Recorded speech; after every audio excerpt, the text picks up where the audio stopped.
So we are in Traverse City, Michigan today. We are taxiing out at the Traverse City Airport. I'm with Grace, and we are flying to Mackinac Island today. I used to go to Mackinac Island as a kid. I have not been in probably 10 plus years.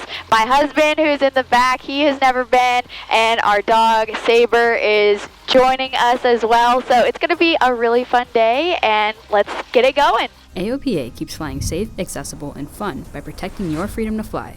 We are the most trusted one-stop resource for all things related to general aviation. Become an AOPA pilot today.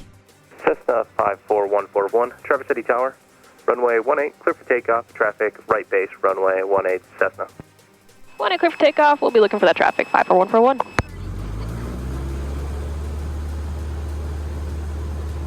Airspeed's live, O's on the green.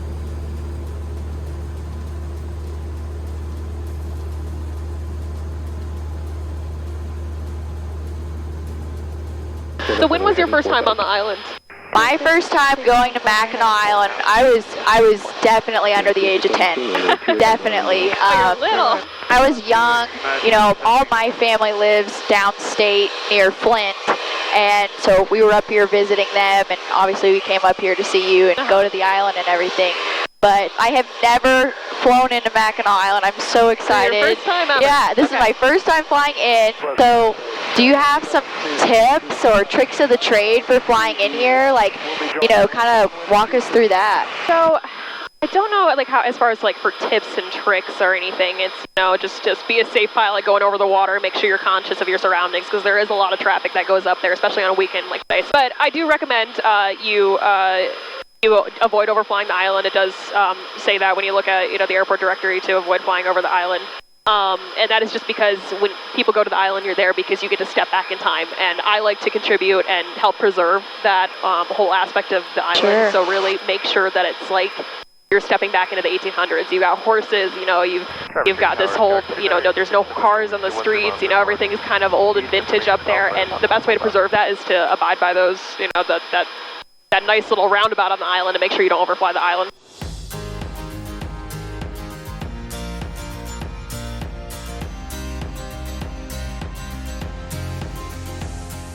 Mackinac Island traffic, 54141, short final, runway 26, Mackinac Island. I'm impartial to 26 because it's so pretty. It is gorgeous. That's a cool approach.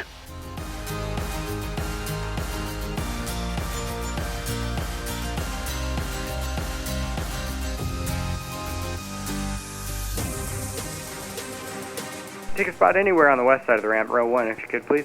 Row 1, got it, 141. Hi, Justin. Hello, Grace. You're VIP. Good for something. After arriving at the airport, we walked over to the FBO to see who we could find. As far as the airport is concerned, there are some days in winter when we are busier than in the summer. We have, you know, all of our winter freight, food, passengers, mail, everything comes through the airport once the boats shut down. Once the ice in the lake gets too thick and the boat has to stop running, we're the show. We do have a live horse culture here. That's everything you see is run by horses. The taxi service, deliveries, horseback riding, it's how the island functions. If a airplane flies overhead, you know, it's bad things can happen if a horse gets spooked. We just witnessed some of that yesterday. So be mindful of that when you're flying over the island. You know, try to stay over the water as much as possible. So we just left the airport, and now Grace is going to start giving us a little walking tour of the island. What are we going to go do first, Grace? We're heading towards the cemeteries, and that's where like all of the cool historic monuments and stuff are. Okay. So we're gonna hit that first, and then we're gonna make our way downtown. Awesome. Let's do it. We walked about 1.5 miles from the airport to our very first stop, Fort Holmes. We are currently at Fort Holmes. Now, Fort Holmes was the first fort to be built on the island by the British. I think it kind of transferred hands a couple times, British and Americans. This is the main fort that was on the island, and this has since been reconstructed several times.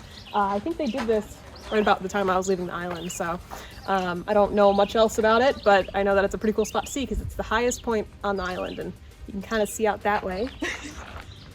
You get a pretty nice view. Our next stop was Anne's Tablet, which is a bronze plaque that honors author Constance Woolson and her novel Anne. The novel offers a glimpse of life in the mid-1800s on Mackinac Island. Near Anne's Tablet is a beautiful overlook that requires a small hike through the woods, but offers a beautiful view of downtown and the Mackinac Bridge. Then we hiked downtown, past beautiful blooming lilac bushes, to find a dog-friendly patio for lunch. We ended up at the Great Turtle Brewery and had several different smaller plates, including an absolutely delicious Bavarian pretzel and wasabi dip. After lunch, we started towards the famed Arch Rock.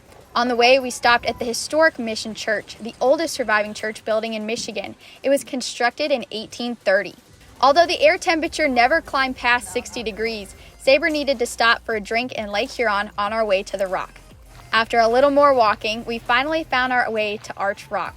This natural limestone formation stands 15 stories tall and has been standing for over 7,500 years. Dwightwood Springs is also a historic point of interest close to Arch Rock. The spring originated from a spring within the bedrock of Mackinac Island limestone. The next stop on our list was Fort Mackinac. The fort was built in 1782 and served as a British and American military outpost. The fort also houses the oldest building in Michigan and features many demonstrations, tours, and even a gift shop. After stepping back in time at the fort, we headed back downtown to grab the one item I couldn't leave Mackinac Island without: chocolate fudge.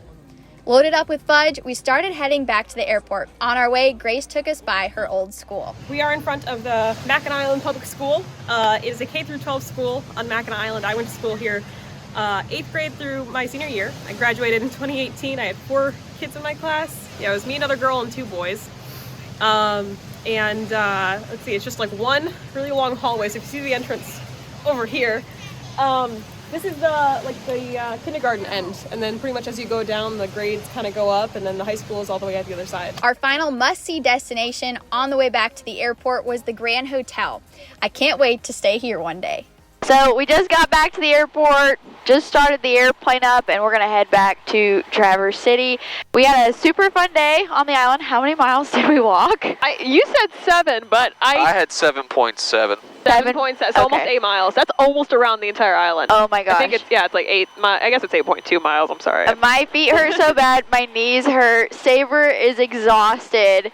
But no, that was a lot of fun. So thank you so much, Grace. You're most welcome. That was so worth it. Absolutely. And let's go back to Traverse City and have a really good dinner. Oh, God. We have worked up quite the appetite.